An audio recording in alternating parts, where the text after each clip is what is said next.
ವಯನಾಡಿನಲ್ಲಿ ಏನು ಭಾರಿ ದುರಂತ ಸಂಭವಿಸಿತು ಅದರ ರಕ್ಷಣಾ ಕಾರ್ಯಾಚರಣೆ ಈಗ ಭರದಿಂದ ಸಾಗ್ತಾ ಇರುವಂಥದ್ದು. ಇದಕ್ಕೆ ಸಾರ್ವಜನಿಕರು ಕೂಡ ಸಾಕಷ್ಟು ಪ್ರಮಾಣದಲ್ಲಿ ಸಹಕಾರ ಕೊಡ್ತಾ ಇರುವಂಥದ್ದು. ಅಲ್ಲಲ್ಲಿ ರೆಸ್ಕ್ಯೂ ಕಾರ್ಯಾಚರಣೆಗೆ ಸ್ವಯಂ ಪ್ರೇರಿತವಾಗಿ ಸ್ವಯಂ ಸೇವಕರು ಏನು ವಾಲಂಟಿಯರ್ ಆಗಿ ಬಂದು ಕೆಲಸ ಮಾಡ್ತಾ ಇರುವಂಥದ್ದು. ಸದ್ಯಕ್ಕೆ ನಮ್ಮ ಜೊತೆ ಅಪ್ಪಿಯನವರು ಇದ್ದಾರೆ, ಸ್ಥಳೀಯರು, ಅವ್ರನ್ನ ಮಾತಾಡ್ಸೋಣ.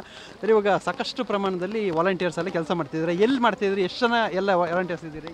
ಇಲ್ಲಿಂದ ಒಂದು 8 ಕಿಲೋಮೀಟರ್ ಒಳಗಡೆ ಸರ್ ಇದು ನಡೆದಿದ್ದು. ಅಲ್ಲಿ ವಾಲಂಟಿಯರ್ಸ್ ಒಂದು 300 ಜನ ಇದ್ದಾರೆ, ಮಾಡ್ತಿದ್ದಾರೆ. ಇಲ್ಲಿವರೆಗೆ 204-5 ಬಾಡಿಗಳು ಸಿಕ್ಕಿದೆ. ಇನ್ನು 197 ಬಾಡಿಗಳು ಸಿಗಬೇಕು, ಮಿಸ್ಸಿಂಗ್ ಆಗಿದ್ದು ಇನ್ನೂ ಸಿಕ್ಕಿಲ್ಲ, ಸಿಗಬೇಕಾಗಿದೆ ಇನ್ನು ಇಲ್ಲಿ ಗಂಟ. ಆದರೆ ಕೆಲಸ ನಡಿ ಇನ್ನೂ ಸುಮಾರು ಹುಡ್ತಾ ಇದ್ದಾರೆ, ಎಲ್ಲಿ ಯಾರು ಏನು ಗೊತ್ತಾಗ್ತಿಲ್ಲ. ಈ ಪ್ರಮಾಣದಲ್ಲಿ ಹಿಂದೆ ಯಾವ್ದಾದ್ರು ಈ ಥರ ಕುಸಿತ ಇಲ್ಲ ಆಗಿತ್ತಾ? ಇದೇ ಫಸ್ಟ್ ಟೈಮ್ ನೀವು? ಇಲ್ಲಿ ಫಸ್ಟ್ ಟೈಮ್ ಆಗ್ತಿರೋದು. ಕೇರಳದಲ್ಲೇ 2070-80 ಒಂದು ಸತಿ ನಡೆದಿದೆ, ಆದರೆ ಇಲ್ಲಿ ಈಗ ಆಗಿದೆ ಫಸ್ಟ್ ಟೈಮ್. ಹಿಂಗೇನು ಇತ್ತಿಲ್ಲ. ಸಣ್ಣ ಒಳ್ಳೆ ನೋಡ್ತಿರ್ಬೋದು ನೀವು. ಫಸ್ಟ್ ಇದು ವೀಡಿಯೋಸ್ ಎಲ್ಲ ಸುಮಾರು ವೈರಲ್ ಆಗಿದೆ, ಅದರಲ್ಲಿ ನೋಡಿದ್ರೆ ಗೊತ್ತಾಗ್ತದೆ ಈ ಥರ ಆಗಿದೆ ಫಸ್ಟ್. ತಂದೆ ತಾಯಿಯಾಗುವುದು ಇನ್ನೂ ಕನಸೆ? ಅಪೋಲೋ ಫರ್ಟಿಲಿಟಿ ಮೂಲಕ ನಿಮ್ಮ ತಂದೆ ತಾಯಿಯಾಗುವ ಕನಸನ್ನು ನನಸಾಗಿಸಿಕೊಳ್ಳಿ. ಉಚಿತ ಆಪ್ತ ಸಮಾಲೋಚನೆಗಾಗಿ ಕರೆ ಮಾಡಿ 9953323196. ಕೇರಳದಲ್ಲೇ ಇಂಥ ದುರಂತ ಫಸ್ಟ್ ಆಗಿ ನಡೆದಿದೆ. ಸೊ ಈಗ ವಾಲಂಟಿಯರ್ಸು ಕೂಡ ಎಲ್ಲ ಅಲ್ಲಲ್ಲಿ ನಿಂತು ಆಂಬುಲೆನ್ಸ್ಗೆ ದಾರಿ ಬಿಡಿಸೋಂಥ ಕೆಲಸ ಇದನ್ನೆಲ್ಲ ಮಾಡ್ತಾ ಇದ್ದಾರೆ. ಅಂದರೆ ಸಿಂಗಲ್ ರೋಡ್ ಇರೋದ್ರಿಂದ ತುಂಬ ಇಂಪಾರ್ಟೆಂಟ್ ಆಗುತ್ತೆ. ಯಾವ ಥರ ಮಾಡ್ತಾ ಇದ್ದಾರೆ ಎಲ್ಲ?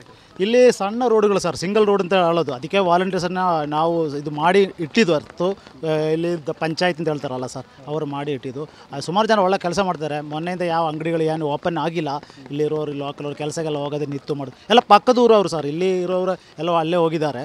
ಎಲ್ಲ ಪಕ್ಕದ ಊರವ್ರು ಬಂದು ಮಾಡ್ತಾ ಇರೋದು. ಯಾರು ಗೊತ್ತಿದೆ, ನಾವು ಅಷ್ಟೇ ಇಲ್ಲಿಂದ ಒಂದು 50 ಕಿಲೋಮೀಟರ್ ದೂರದಲ್ಲಿರೋರೆ, ಆದರೆ ಇಲ್ಲಿ ಬಂದು ಮಾಡ್ತಾ ಇರೋದು.